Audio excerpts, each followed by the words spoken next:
చల్లగా ఏదైనా ఇవ్వాలి పిల్లోడికి. అమ్మా లస్సీ తాగుతావా అమ్మా? వద్దా? మజ్జిగ తాగుతావా? వద్దా? జ్యూస్ తాగుతావా? ఏమొద్దా? అమ్మలా రక్తం తాగుతావు కదా అదవా?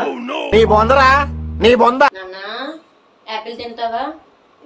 బనానా తింటావా? మ్యాంగో తింటావా? అచ్చ నాన్న పోలిక దెబ్బలు తింటాడు ఎదవా. మేము రెడీ, మీరు వస్తున్నారుగా? ఎక్కడికి? పెళ్ళికండి. అబ్బాయి నేను రాను. సరే మీరు రానంటున్నారుగా, నేను బాబు వెళ్ళి వస్తాం. ఏమైనా చదివించమంటారా? అక్కర్లేదే, పెళ్లి కూతురు ఎంటెక్ పెళ్లి కొడుకు బీటెక్ చదివారంట. నువ్వు కొత్తగా చదివించాల్సిన లేదు. మీ ఊళ్ళో తెలివితేటలు ఇక్కడ వాడకు.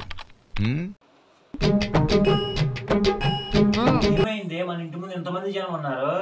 ఏం లేదండి, మన అల్లుడు ముంబై నుంచి వస్తున్నాడని ఎదురింటి పిండికి వినిపించాలో చెప్పాను అంతే. ఏంటి అలా చెప్తే ఎంతమంది ఉంటారా? ఏంటో కాస్త వివరంగా చెప్పే. నేను ఈ మధ్య ఇంగ్లీష్ నేర్చుకున్నాను కదండి, ఇంగ్లీష్ లో చెప్పాను అంతే. ఏం చెప్పావో తగలేడే ముందు. Today Sunny Leone is coming to my home from Mumbai అని చెప్పాను అంతే అండి. సన్నీ లియోన్ కాదే, అది సన్ ఇన్ లా.